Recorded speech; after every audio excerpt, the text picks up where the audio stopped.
What's going on, everybody? I'm sort of ashamed at how long it's been since I've done a video, but if anybody's got kids and a full-time job, they understand how life happens. I wanted to do it's going to be, I might as well call it a 1 year update on the DR650. I did a pretty in-depth video. It's been a few months ago. I'm going to say it was probably the end of summer last year. After I went through everything that I had gone through with this bike, there's previous videos you can watch of mine about the wire harness problem I had, and I've done a video with the mods and everything that I've done on it. I haven't added anything truthfully of note. I did go back and add the inline fuel filter. I actually did that this morning. I couldn't find the right size fuel filter for a cheap eBay swap, so I ended up buying the K&N. They're pretty expensive. I think those little jokers are about like $28 for that little inline, and it's just a screen. But I made it short here. That way I could keep the stock spring here in the bend. I didn't want to cut the spring. So there's that. Also bought a quad lock. I thought about running a Vapor GPS. Thought about putting a Magellan on it and then swapping it between the side-by-side and my Bronco that I bought. I'll do a video on the Bronco at some point. But then I thought, well, hell, the phone does all of that, and I don't have to pay anything extra for it. So I bought a quad lock. I already use quad lock on my bicycles and with my phone, so that was a pretty good decision. I'm glad I thought about it. As far as a performance update, I was having some carburation issues. It was seemed like it was leaning out at really hard throttle. So if you just rolled on it and let it pull on out, when it got in the upper rev range, it started doing a little bucking.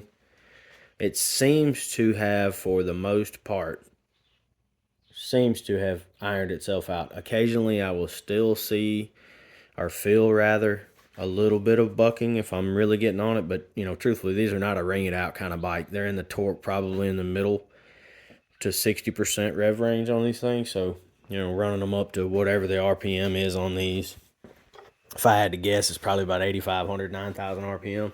There's no need in it. So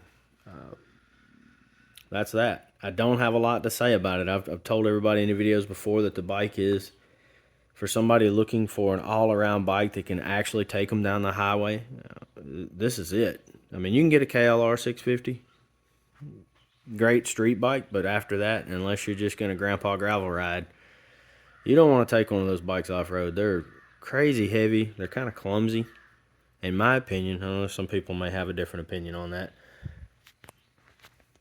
To me, they're clumsy. This bike is light enough that you can actually trail ride on it if you want to. And full disclosure, I don't do a lot of that, but I do ride up and down the gravel roads. My son and I put around in the yard on it. It's great. Beyond that, I don't have a lot to say. Mileage, this will probably be the last video I do on this bike. As far as updates, there's, unless I have a problem or I do something major to change what's going on with it, this will probably be the last one. So if anybody's wondering, I have accumulated right at 1,750 miles on the bike.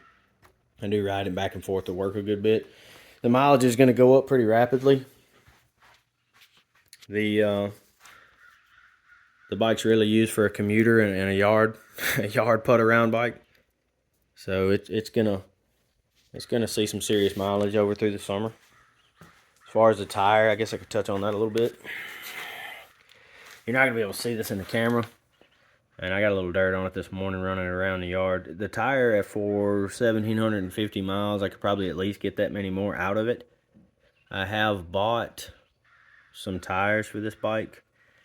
Yeah, it's hard to see. It's got some wear, especially in the center. I don't know if you can see that it's kind of flattened itself out in the center. But, I mean, I really don't think I'd have any problem getting another 1,500 miles out of it. The front, no need in looking at it. It's not even hardly any wear on it at all. I bought the Tusk D Sport tires. A lot of people running these things, especially if they're doing more off-road. I originally bought these tires to go on the little KLX. No, it was a KLR, 250. Guy talked me out of that bike. I let it go. I was going to put these on that bike and use it as a trail bike, but truthfully, that bike, the suspension was a little too soft for me. I didn't want to ruin it bouncing it around on trees and things, so I'm going to take these because I already have them.